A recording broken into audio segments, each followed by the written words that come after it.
Hey guys, so I'm a little late on this one. I was outside because, it is a Saturday. You don't really expect the balance to come out other than that one time in YCS Philly, of course. So they kind of ended up doing it again in YCS Guadalajara. And I really don't like that they're doing that because, it just kills the hype for that event, right? Like now, no one's going to care about the results. I guess you could argue maybe they weren't really going to care anyways because we were kind of sick of this format. But nonetheless, it's also a little weird that we're seeing this, coming into effect in different time periods depending on the region. So you know what, whatever, I guess we'll take the list, but I'm not really a fan of them kind of doing this just before, or at least, or whether the event is actually happening.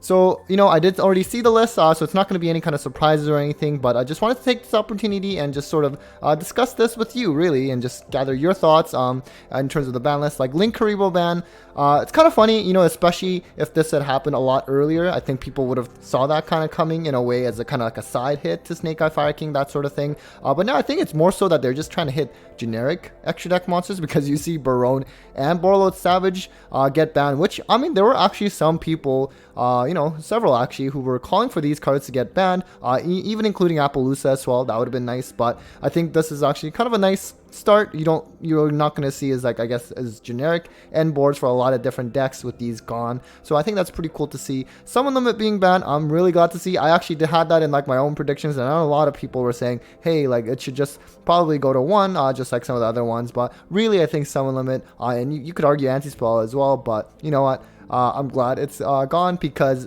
this Floodgate, any deck can really play it, right? As long as they get to go first and you set it, like, you're just going to auto win. And you could kind of say the same thing for Anti-Spell. At least they limited it. We'll get to that. Some of the other cards that are really missing from here is, of course, Sanctifier, or at the very least, any form of the Gimmick Lock, right? Like Gimmick Puppet. They could have banned Dragon or something. But somehow they really like Branded. And I can't complain in one sense because I do play Branded myself. But at the same time, this is just really bizarre to see that they're not hitting them at all. And the other thing, of course, is Notorious Shifter. I don't know. I mean, I think they will eventually get there, considering that we're seeing some of these hits like Barone and Borlet Savage. But I guess for now, maybe they want to keep certain decks in check, but I just don't think it's like the healthiest way to keep those kind of decks in check. So next we have the limited section. The Protos one is kind of interesting. So that was during like Sword Soul format. It was basically making it really, really hard to win because you can't really stop it unless you had like Imperm at the time, right? And even then, maybe they can negate it, or if they were able to set up something. But nonetheless, I don't, at least specific to Sword Soul, I'm not really sure we have to worry that much just because they do lose Barone, which means I think they're going to be pretty susceptible to Nib, which I think that Nib in general is going to be actually pretty strong, as well as something like Evenly.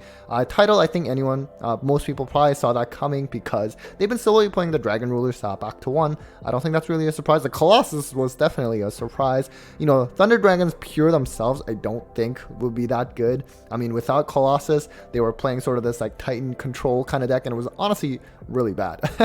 Although, if you can make Colossus in different decks, I mean, I'm thinking like, I don't know if Sprite would end up making it. Like, you do have something like their Thunder, and you can have something like, I don't know, Pixies activates from hand. But otherwise, I think, especially nowadays, Colossus, there's definitely a lot of ways to out it than, I guess, previously, back when this card was legal. Of course, that's kind of like the draw the out mentality, and it's still pretty strong. I'm just not sure how many meta-relevant decks would actually play it. Kieran, I wasn't really playing around this time. I think they were kind of expecting this as well with some further support down the line. Chicken Game, it's just funny that anytime they ban Floodgates, they just put some more back, like Chicken Game, Protos. So we'll see how it goes, but I don't know. At least Anti-Spell Fragrance is finally at 1. This is definitely something I think should have just been banned outright. Speaking of that, also D-Barrier would have been something nice that would have been hit. But you know what? I can't complain. These are a lot of hits. And then finally, or not finally, but semi-limited Armageddon Knight. That's kind of interesting. I mean, it's been limited for quite some time. I mean, when's the last time you really saw a deck playing Armageddon Knight that's meta? At least not in the last few years, I don't think.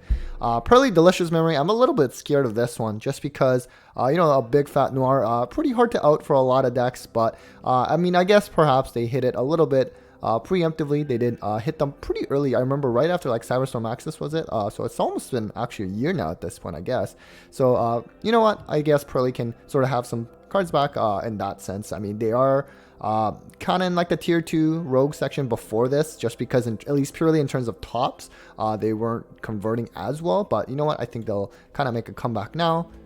And then finally on the semi-limited section, Mally coming back to 3. Honestly, this has come back to from 2 to 3 like so many times that I can remember, even in just like the 5 years that I played, and I'm pretty sure it happened prior to that as well. So yeah, I mean, this will probably go back to 2 again at some point, but who knows? I guess Izolde is banned too, so there's like not as many like generic warrior kind of decks. Hardport, I think that's also fine, you know. When it first came back to 1, yes, there were definitely several Orcus decks that were topping, but as sort of I predicted, you know, after that hype kind of dies down, you know, the tops really fell down hard coming into the most recent period. Terratop, sure, and Engage, I thought they were gonna save this until when the new striker support comes out in Battles of Legend, which I guess is like June. So at this point, they're not gonna have another ban list until probably right after NAWCQ, like the European WCQ kind of period ends anyway. So I guess you have to sort of do it now just to promote the sales for that later. I don't actually think Sky Striker, like right now, even with Engage 3, I don't think they're gonna do that much. They really haven't been topping lately. It would be nice to see, but I'm sure, you know, after that June support, perhaps they will get back into it. So that's it in terms of ban list discussion. You know, I'm really excited to hear what your thoughts are on this list. You know, did you like it? Did you not like it? I'm really surprised again that Branded did not get hit in any fashion. Just truly shocked. I think Snake Eye, I mean, Fire King Snake Eye will still be like probably the best deck. Pure Snake Eye, definitely let me know your thoughts on that one. I'm not too sure. Voice says Voice, they didn't get any direct hits. The hits to the Floodgates do affect them though, because they do tend to actually side, like, if anything, both Summon Limit and Anti-Spell I've seen, and now that's kind of hit a lot. And so I guess outside of that, you know, there's still some of the decks, you know, Rescue Ace obviously didn't get any, I guess, direct hits either. It was kind of falling down as well. And there are a bunch of other decks that I'll get to actually in a tier list post ban list / post Legacy of Destruction video that I'll be making soon after this one. So anyways, again, let me know in the comments what you thought of this ban list. Certainly let me know what your thoughts are on the best decks moving forward. And well, take care, guys.